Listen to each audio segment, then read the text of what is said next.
So অনেকদিন আগে আমরা একটা ভিডিও আপলোড করেছিলাম যে ফিনল্যান্ডের পজিটিভ সাইড গুলো কি কি, আর যার কারণে এখনো ফিনল্যান্ড আপনারা চুজ করতে পারেন, রাইট? আজকে ভিডিওতে আমরা বেসিক্যালি কথা বলবো ফিনল্যান্ডে সাধারণত কোন জিনিসগুলা খুব বেশি নেগেটিভ ইফেক্ট ফেলতেছে ইমিগ্রেন্টদের জন্য, স্পেশালি বাংলাদেশি স্টুডেন্টদের জন্য।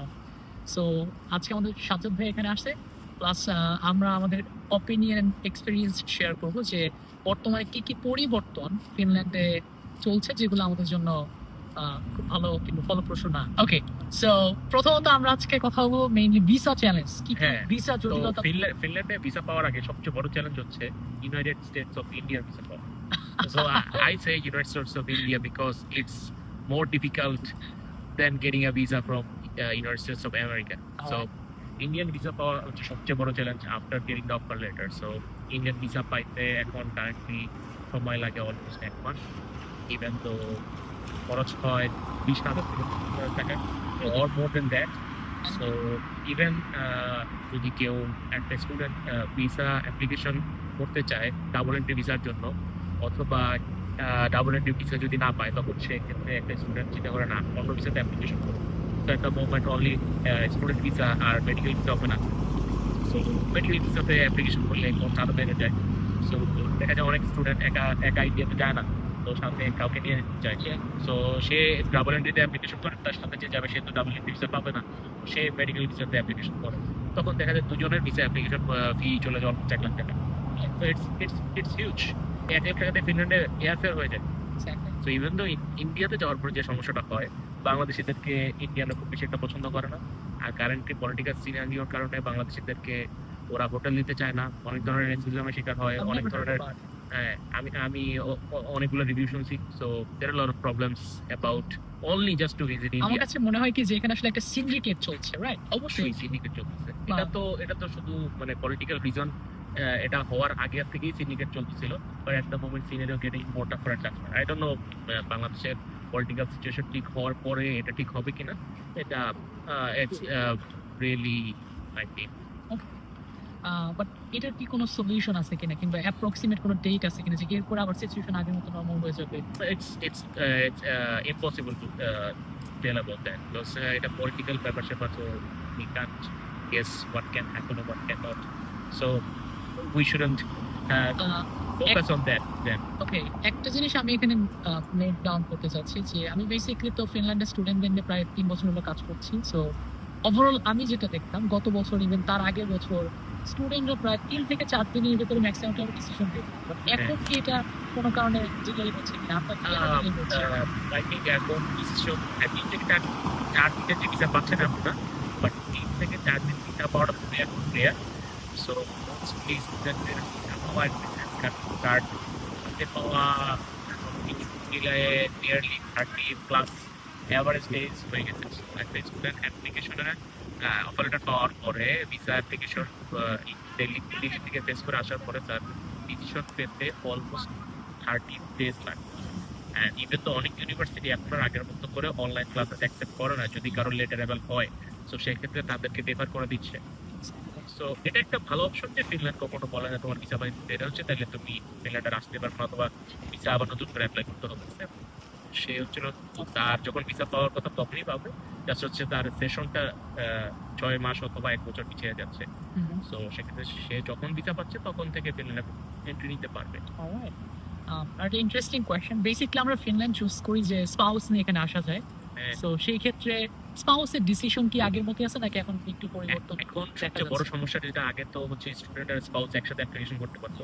সো এখন সেপারেট ভাবে অ্যাপয়েন্টমেন্ট নিতে হয়।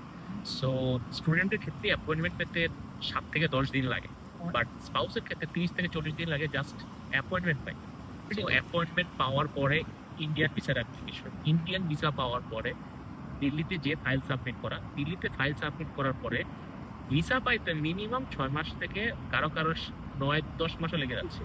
সো ইট মিনস স্টুডেন্ট ফিনল্যান্ডে আসার পরে তার স্পাউস অলমোস্ট 6 মাস পরে আসবে। সো 6 মাস পরে আসার পরেও আরেকটা যেটা প্রবলেম, মানুষ অনেকে চিন্তা করে আছে ঠিক আছে আমার স্পাউস আসবে, so he will get unemployment benefit, but he is coming later reduce then student and then everything starts or 3 months or 6 months later.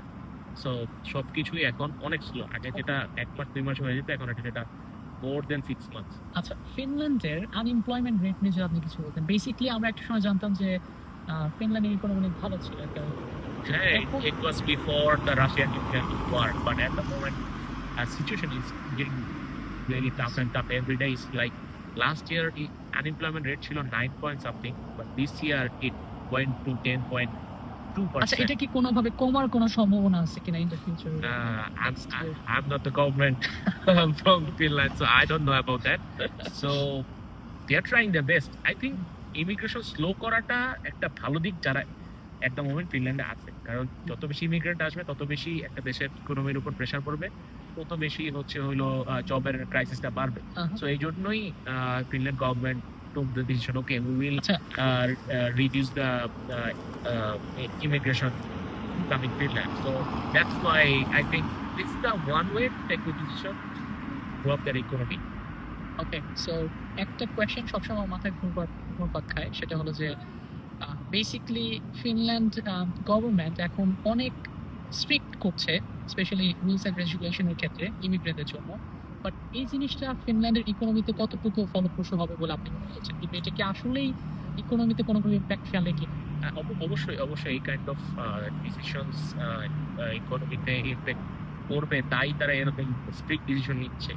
কারণ বিফোর কোভিড অর বিফোর 2021 একটা স্টুডেন্ট সবসময় কাইন্ড অফ টেম্পোরারি ভিসা পেত, যেটাকে B permit বলা হয়।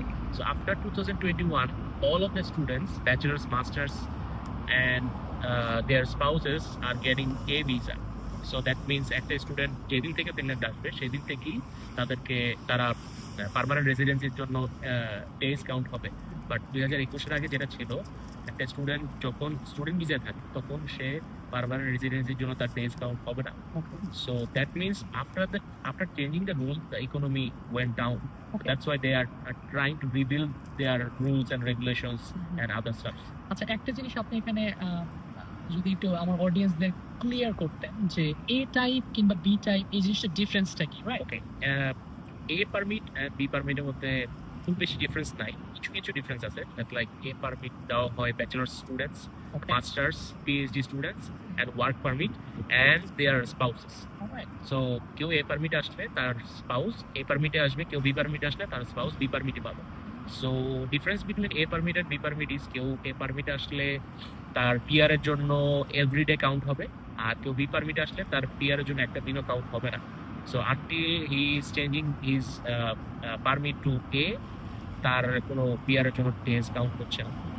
Another thing is, কেউ যদি a permit আসে তার স্পাউস আনএমপ্লয়মেন্ট বেনিফিট পাবে, বাট কেউ যদি বি পারমিট আসে তার স্পাউস কখনোই আনএমপ্লয়মেন্ট বেনিফিট পাবে না। সো আরেকটা অ্যাডভান্টেজ হচ্ছে এ পারমিটে থাকা অবস্থায় কেউ হলো লিগালি ইউরোপিয়ান কোনো কান্ট্রি অথবা সেনজেন কোনো কান্ট্রিতে চেয়ে 90 ডেজের মতো কাজ করতে পারবে। এটা হচ্ছে বি পারমিটে লিগালি সেনজেন কান্ট্রিতে পারবে। I think this are difference. আরো কিছু ডিফারেন্স থাকতে পারে, আমার আপাতত মনে নেই। আচ্ছা, একটা সময় আমরা ফিনল্যান্ডে একটা বাংলাদেশ একটা কনসেপ্ট ছিল যে ফিনল্যান্ডে যাব, আমি নিজে পড়াশোনা করবো কিংবা নিজে কাজ করবো, আমার স্পাউস ইজিলি বসে শান্তি বেনিফিটস পাবে, সেটা অলরেডি মনে হয় যে একটা ইম্প্যাক্ট করে গেছে। ইয়েস, এটা অ্যাকচুয়ালি মানুষ মিসইউজ করে ফেলছে। সো এখানে অনেকগুলো রুল প্রপোজ করা হয়েছে। So I think I heard that almost 20-30% unemployment benefit কমানোর একটা প্রপোজাল চলে গেছে already. So it might change as soon as possible, because আমি গত 1 বছরে যতগুলো প্রপোজাল করতে পারছি, যে পার্লামেন্টে যতগুলো রুল প্রপোজ করছে গত 1 বছরে, সবগুলো রুল পাস হয়ে গেছে within 1 year or within 1.5 years. So this might as well done as soon as they want. আচ্ছা, এখন বাংলাদেশ থেকে যত স্টুডেন্ট আসে তাদের একটাই ভরসা থাকে যে আমি ফুড ডেলিভারি আইডি কোনো একটা ম্যানেজ করবো, আমি সেভাবে আমি একটা আমার আর্নিং ডেলিভারি আইডি পেলে তো অনেক ভালো ইনকাম করছে, কিন্তু কন্ট্রাক্ট জবের থেকেও 1.5x or more than মানে একটু বেশি ইনকাম করে যায়। বাট সমস্যা হচ্ছে ফুড ডেলিভারি আইডি আমরা 2 বছর ধরে যারা আছে তারাই পাচ্ছি না। এটা তো মানে আমি নিজেই প্রায় 6-7টা সিটিতে অ্যাপ্লাই করছি, কোনো আমি একটাও ফুড ডেলিভারি আইডির কোনো মানে অ্যাপ্রুভাল পাইনি। বাট অনেকে আবার 2-3 মাসের মধ্যে ফুড ডেলিভারি আইডি পেয়েছে, এটা অনেক বড় একটা লাকের ব্যাপার। সো ফুড ডেলিভারি আইডি পাওয়াটা it's like more tough than getting a job. So food delivery ID কেউ যদি পেয়ে যায়, he is most lucky people in Finland. আচ্ছা, এখানে একটা জিনিস আমি যেমন বাংলাদেশে যখন ছিলাম তখন আমার ভেতরে একটা কনসেপ্ট ছিল যে আমি ফিনল্যান্ডে গেলেই হয়তো কোনোভাবে আইডি ম্যানেজ করতে পারবো, রাইট? বাট এখানে আসার পরে যেটা দেখলাম যে আসলে মানুষ সাবস্টিটিউট নেয়। So এখন এই জিনিসটা নিয়ে আসলে কত Even though এই কালচারটা কতটা substitute ভালো? culture is ভালো খারাপ দুটাই আছে।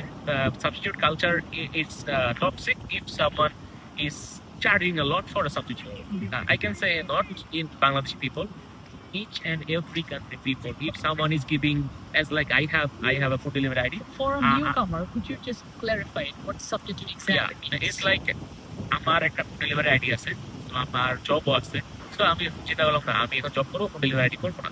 তো আমি চাইলাম আমার ফুড ডেলিভারিটা Okay. সো আমি ওকে একটা সাবস্টিটিউট অপশন আছে সেটার জন্য তার হচ্ছে হলো ব্যাংক বিজনেস আইডি করতে হবে। বিজনেস আইডি করলে সে হচ্ছিল আমার আইডিটা সে চালাতে পারবে। বাট লিগালি তো আমার সাবস্টিটিউট আমি তাকে দিয়ে দিলাম। বাট তার জন্য তাকে যেই কোম্পানির আন্ডারে সে কাজ করবে বা যে ফুড ডেলিভারি আইডি আন্ডারে কাজ করবে তাকে সেখানে কোনো টাকা দিতে হবে না। বাট আমি যে তাকে আইডিটা দিচ্ছি এটা একটা ফিনল্যান্ডে মানে খুবই খারাপ একটা কালচার হয়ে গেছে। কেউ কারো আইডি যদি আরেকজনকে সাবস্টিটিউট করতে দেয় সে তার থেকে ভাড়া নেয়। সো দ্য ভাড়া is one kind of like 20 to 50% of the income. So it depends on the city. Mostly হেলসিঙ্কিতে 30% এর নিচে কোনো আইডি পাওয়া যায় না। সো 30% ইজ হিউজ বিকজ হেলসিঙ্কিতে ডেলিভারি করে মিনিমাম 2000 ইউরো ইনকাম করা যায়। 2000 থেকে 4000 ইউরো ইনকাম, 4000ও অনেকে করতে পারে, অনেক ডিপেন্ড করে সিজনের। উইন্টার হলে 4000 খুবই কম। So it's a huge money. তো 20% 4000 ও 20% করে দাও তো অনেক টাকা। So after all of this negative impacts or issues considered, what do you think? কোন একটা Bangladeshi typical student like middle class যাদের ব্যাকআপ 15 থেকে 20 লাখ টাকা আছে, তারা কি আসলে ফিনল্যান্ড আদৌ চুজ করতে পারে কিংবা আপনার opinion? It depends actually on their future plan. So কেউ যদি ডিপেন্ডেন্ট নিয়ে আসে and তার যদি ব্যাকআপ 6 মাসের টাকা নিয়ে আসতে পারে, it's okay to take a risk. I will say it's a risk to come in Finland at the moment with this kind of job situation, and we don't know 2 মাস পরে কি হবে। So situation আরো খারাপ হতে পারে, আবার ভালো হতে পারে। So it's everyone's choice. It's 50-50 decision. I'll not say it will be good decision or bad decision. It's risky. Right. Thank you very much for watching our videos, and hope we are going to make more videos to influence you or to encourage you to study abroad and to have a better career.